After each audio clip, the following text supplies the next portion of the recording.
student, in kingdom animals, we were discussing criteria used for the classification. We have completed 3 criteria. In that, first criteria used is the level of organization. Second criteria was symmetry and next was germ layer. So 3 criteria we have completed. Now next criteria is coelom. So before starting the types of coelom, I have told you the definition of coelom in previous lecture. So it is definition C, body cavity. Coelom, it is also called as body cavity, and that cavity it is present in between body wall and gut wall. It is called as coelom or body cavity, and that body cavity should be lined with the mesoderm. If it is lined with the mesoderm, then it is called as true body cavity. So what is coelom? Once again I repeat, coelom is the cavity or the space present in between body wall and gut wall. So see here, if this is body wall and if this is gut wall, and in between body wall and gut wall space is there, then that space is called as body cavity, or it is also called as coelom. Now one criteria is there that coelom should be lined with mesoderm. So in previous lecture you also learned 3 types of germ layer: ectoderm, mesoderm and endoderm. So suppose if this mesoderm lines the body wall as well as gut wall and cavity is present, then it is true coelom. See, suppose this is mesoderm, and if mesoderm gets split into the 2 parts, and out of those 2 parts, one part goes with the body wall and another part goes with the gut wall. And in this way, mesoderm lines the body cavity. This is body cavity, and cavity is lined by the mesoderm. And such type of cavity, if present, it is true body cavity. And organism having such type of cavity are called as coelomate organism. So repeat once again. See, what is body cavity? Cavity is the space in between body wall and gut wall. It is body cavity, but the true body cavity, it is lined by the mesoderm. Okay, so mesoderm is present along with the body wall also, and it is also along with gut wall. So in this way, if it is lined, this cavity is lined by the mesoderm, it is true body cavity. But there are 3 types of coelom. So what are the 3 types? See, one is acoelomate, second one is coelomate, and next one is pseudocoelomate. So first acoelomate, once again means absent, and coelom means body cavity. So those organisms which do not have body cavity, so organisms which do not have cavity in between body wall and gut wall are called as acoelomate organism. So in acoelomate organism, there is no body cavity in between body wall and gut wall. See, in this diagram, white color is there, it is body wall, and red color is there, it is gut wall. So in between body wall and gut wall, there is no space, it is filled with some tissue. Okay, so such type of organism are called as acoelomate organism. Now next is coelomate organism. So what are coelomate? So in coelomate, body have true body cavity. See, cavity lined by mesoderm is present in between body wall and gut wall. So in coelomate organisms, coelomate are also called as eucoelomate. So you will read at some places eucoelomate is given there. So coelomate. So in coelomate, coelom or true body cavity is present. So what is true body cavity? In the cavity, cavity should present in between body wall and gut wall, and that cavity should be lined with mesoderm. See, this white color is body wall, red color is or pink color is gut wall, and it is lined by blue colored mesoderm, and in between this lining there is cavity, and this cavity is called as coelom or true body cavity. So repeat, coelomate cavity is present in between body wall and gut wall, and that cavity is lined by the mesoderm. So such type of cavity is called as true body cavity or coelom, and if organism have such true coelom, then that organism is called as coelomate organism. Next is pseudocoelomate organism. Now pseudo, meaning of word pseudo is false. So pseudo means false, coelom means cavity. So these organisms have body cavity, but it is false body cavity. So what is false body cavity? See, you can see in the diagram, white colored body wall is there, pink colored gut wall is there, and in between body wall and gut wall, cavity is also present, but in that cavity, mesoderm is scattered in the form of pouches. So it is scattered in the form of pouches. So it is not true body cavity like this one. So such type of cavity is called as pseudocoelom. So see, in pseudocoelomate, cavity in between body wall and gut wall have pouches of mesoderm.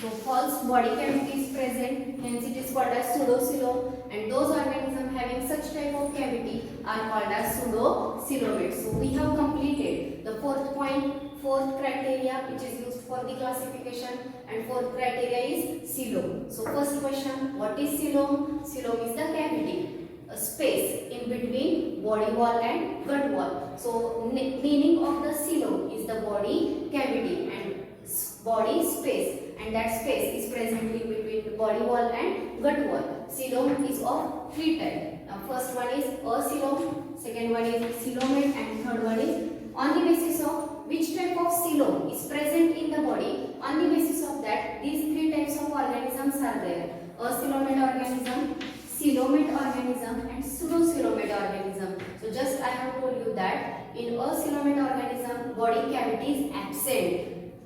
There is no body cavity in between body wall and gut wall. In coelomate organism, there is body cavity in between body wall and gut wall, and that cavity it is lined by the mesoderm. So such type of cavity is true body cavity. So those organisms having such type of body cavity are called as either coelomate or eucoelomate. And last one is pseudocoelomate. In pseudocoelomate, cavity is present in between body wall and gut wall, but that body cavity it is not lined by the mesoderm. Instead, pouches of mesoderm are scattered in this cavity. So such type of cavity is called as pseudocoelom, and organism having pseudocoelom are called as pseudocoelomate organism. So we have completed fourth criteria. Now next criteria used for the classification is segmentation. So what is segmentation? See.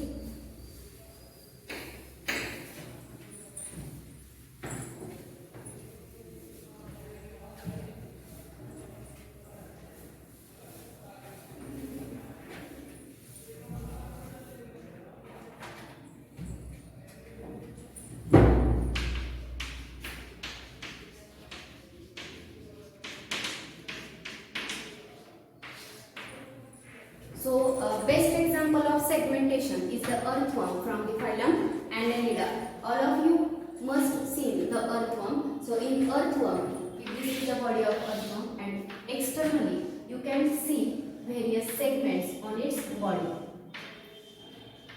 So, if such type of pattern is present on the body of organism, it is segmentation. So, what is segmentation? See, body of some organism.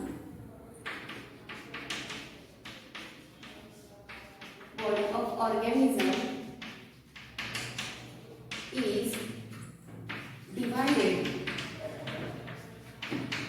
internally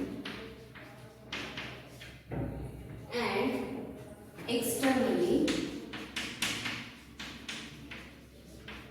in equal segments. Then it is called segmentation.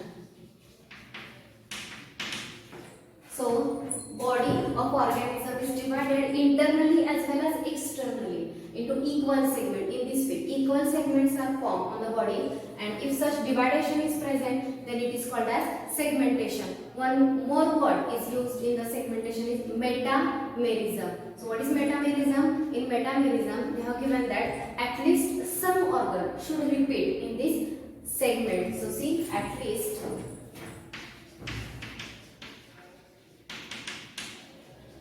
some organ should show repetition. At least some organ repeats in this segment. You can see in NCERT book there is one topic, structural organization in animal, and in that topic in structural organization, study of animal type, and in animal type they have given earthworm in detail. So in the earthworm you can see various segments. So segmentation you can see in those diagrams of the earthworm, and you can also see one organ, that is nephridia. So that nephridia they have shown like this. For example, this is earthworm and these are the segments in its body. So nephridia are present in these segments. Okay, so repetition of this organ. So repetition of at least some means organ. Nephridia is present in this segment, this segment, this segment also. So that organ get repeated in the segment. So not each and every, but at least some organ should repeat in the segments. And if such type of organization is there, then it is called as metamerism or metamerically segmented organism. So once again repeat, if body of organism is divided externally as well as internally in equal segments, then it is called as segmentation, in equal compartment, equal part. Okay, and if there is a repetition of at least some organ in the segment, then it is also called as metamerism. And this segmentation, one time a question is asked on this point for the NEET. So which of the following phylum do not show segmentation? And they have given various options. So in that Annelida, one phylum is Annelida. In Annelida, that earthworm comes under this phylum. Second phylum is Arthropoda. All of you know Arthropoda. Okay, so cockroaches comes under the Arthropoda. So those organisms also show segmentation. Annelida also shows segmentation. But one more is Chordata. So in description they have not given that chordates are segmented, but at the end of this topic they have given one chart of characteristic of various phylum, and in that chart they have given segmentation. So if you have the book, in that book please see this page. At the end of this topic they have given such type of chart.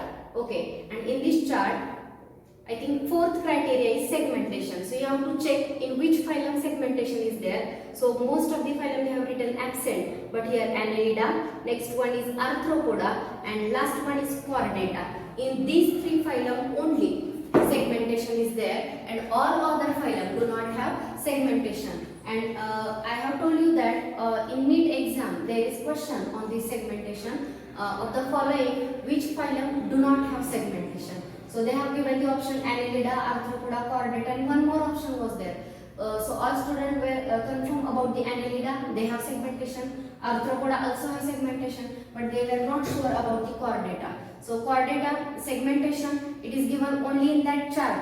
It is not given in the description. So remember this clearly, that segmentation is present in these three, Annelida, Arthropoda and Chordata. So this is about the fifth criteria which is used for the classification. After the fifth criteria, now next point is notopod. So what is notopod is?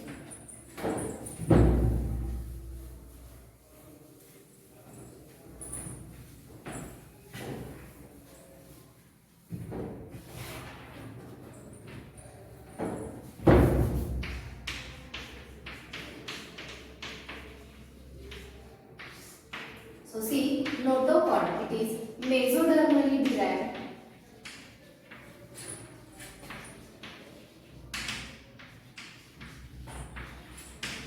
Rod-like structure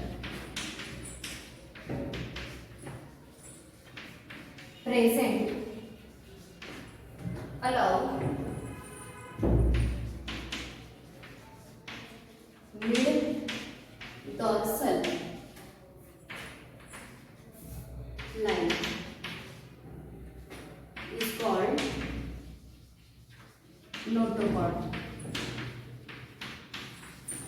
So first of all, what is notochord? I have written something on the board. So mesodermally derived means this notochord, this organ, it is derived from the mesoderm. So I have told you there are three germinal. In case of the human being, there are three germinal layers: ectoderm, mesoderm, and endoderm. So out of these, notochord, it is derived from the mesoderm, means it is formed from the mesoderm. So it is mesodermally derived. Notochord is formed from mesoderm. Next, it is rod-like structure. It is rod-like. Rod-like structure is present, and it is present along mid-dorsal line. Now, what is dorsal? You have to understand this. First, whatever head side, it is called as anterior. The opposite to the head, it is posterior. Back side is dorsal and front side it is ventral. So you have to remember this side because many times this anterior, posterior, dorsal, ventral, these words are going to be used in the biology. So if you know the meaning, what is meant by anterior, what is meant by dorsal, then you can understand what they are saying. So see, first anterior means head side, opposite to it is posterior, back side is dorsal and front is ventral. So they have given along the mid dorsal line. Dorsal means back and mid at the middle side. So where our vertebral column is present, at that position only this notochord is present, and it is on the basis of this notochord there are two types of organism. So before starting it, once again repeat, notochord is mesodermally derived. It is a rod-like structure and it is present along mid-dorsal line. It is called as notochord. Now, on the basis of notochord, how organisms are classified? So they are classified into two classes. One is non-chordate and another one is chordate. So in non-chordate, notochord is absent. Notochord is absent means they do not have notochord, and in chordate notochord is present. Notochord is present. These are called as chordates. So in this way, non-chordate and chordate, they are divided. V comes under the chordate, but whatever structure present along our mid-dorsal line, it is not notochord, it is vertebral column and it is formed from the notochord. So remember this thing, chordate, notochord is different and vertebral column is different. So repeat once again, notochord is mesodermally derived, rod-like structure and it is present along mid-dorsal line. If notochord is present, then those organisms is called as chordate, and if notochord is absent, then those organisms are called as non-chordate. So in this way, we have completed various criteria used for the classification. So first criteria used is the level of organization. So in that we learn cellular level of organization, tissue level of organization, organ level of organization, and organ system level of organization. In organ system, we learn two systems which can be used for the classification. One is digestive system, another one is circulatory system. We learn two types of digestive system, complete and incomplete, and two types of circulatory system, open circulatory system and closed circulatory system. After that, we learn second criteria, that is symmetry. And in symmetry, we learn three types: asymmetric organism, bilaterally symmetric organism, and radially symmetric organism. After completing the symmetry, next was germ layer. This is the third criteria. In germ layer, we learn two types, diploblastic and triploblastic. After germ layer, next point is coelom. In coelom, three types were there. One is acoelomate, second one is coelomate, and the third one is pseudocoelomate. After the coelom, next criteria is the segmentation. And after segmentation, we learn notochord. So here we completed various criteria which are used for the classification of the animal. Now in next lecture, we are going to learn one chart of animal classification, and we are going to start various phyla of the kingdom Animalia. So thank you.